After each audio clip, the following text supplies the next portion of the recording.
जम्मू कश्मीर में सेना का ऑपरेशन ऑल आउट जारी है। कश्मीर घाटी के अनंतनाग के वेरीनाग में सुरक्षा बलों और आतंकियों के बीच मुठभेड़ चल रही है। इस मुठभेड़ में 3 से 4 आतंकी के घिरे होने की आशंका है। ये सभी आतंकी हिजबुल मुजाहिदीन के बताए जा रहे हैं। पाकिस्तान अपनी नापाक हरकतों से बाज नहीं आ रहा है। आतंकियों को घुसपैठ कराने के लिए पाकिस्तानी सेना लगातार संघर्ष विराम का उल्लंघन कर रही है। इसी क्रम में पाकिस्तानी सेना ने आज कृष्णा घाटी और नौशहरा सेक्टर में भारतीय चौकियों के साथ साथ रिहायशी इलाकों में गोलाबारी कर मोर्टार शेलिंग की। इस दौरान नौशहरा सेक्टर में एक स्थानीय नागरिक घायल हो गया। वहीं भारतीय सेना पाकिस्तान को मुंह तोड़ जवाब दे रही है। कश्मीर घाटी में पाकिस्तान की ओर से सोशल मीडिया पर दुष्प्रचार अभियान से घाटी के हालात बिगाड़ने की कोशिश जारी है। खुफिया इनपुट ये भी है कि पाकिस्तान और देश विरोधी ताकतें जम्मू कश्मीर में हिंसा को बढ़ावा देने की भी लगातार कोशिशें कर रही हैं। Uttar Pradesh ATS anti terror squad ने रामबन जिले के मैत्रा गांव से सलमान खुर्शीद वानी नाम के एक युवक को गिरफ्तार किया है। पुलिस के अनुसार यूपी एटीएस ने पिछले सप्ताह बरेली जिले में मोहम्मद इनामुल हक के एक युवक को पकड़ा था। सलमान खुर्शीद वानी बरेली के मोहम्मद इनामुल हक के संपर्क में था। बरेली का मोहम्मद इनामुल हक युवाओं को आतंकी तंजीमों में भर्ती करने के लिए प्रोत्साहित करता था।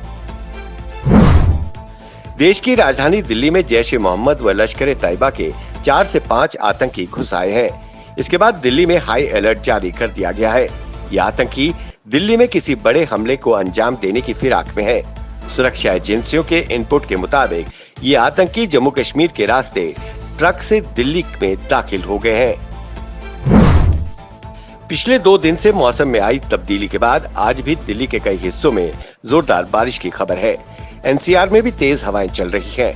मौसम विभाग का कहना है कि दिल्ली एनसीआर में बादल छाए रहेंगे और आज भी कई हिस्सों में हल्की बारिश होगी। केंद्र सरकार ने चीन से घटिया क्वालिटी के उत्पादों पर शिकंजा कसने की कवायद शुरू कर दी है।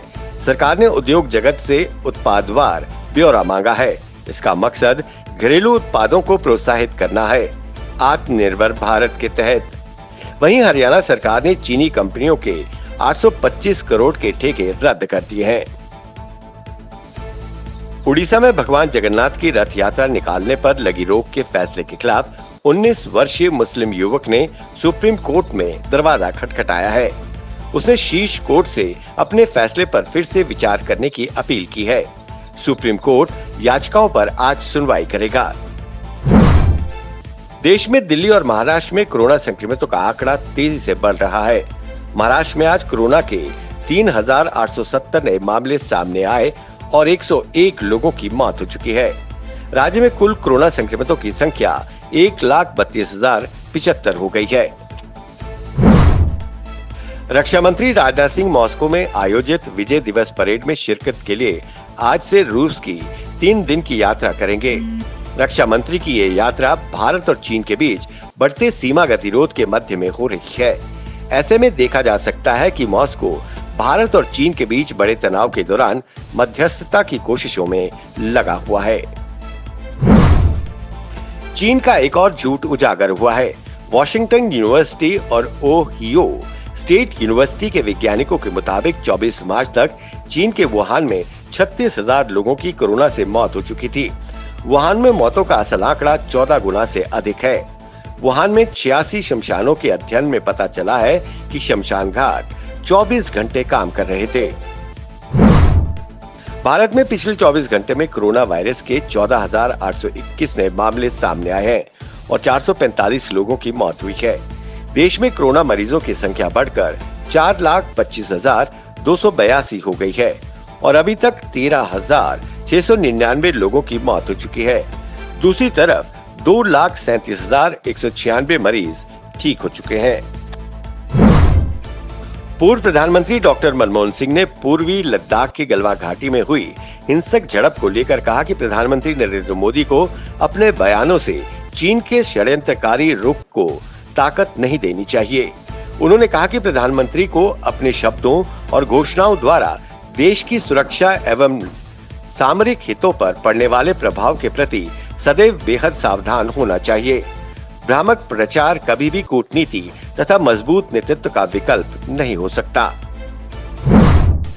भारत और चीन के बीच जारी सीमा विवाद के बीच 3,488 किलोमीटर लंबी वास्तविक नियंत्रण रेखा LAC पर स्थिति तनावपूर्ण बनी हुई है। भारत और चीन दोनों की सेनाएं यहां तैनात है। एयरबेस सक्रिय किया जा चुका है। नौसेना अलर्ट पर है। वहीं दोनों सेनाएं पीछे हटने को तैयार नहीं है।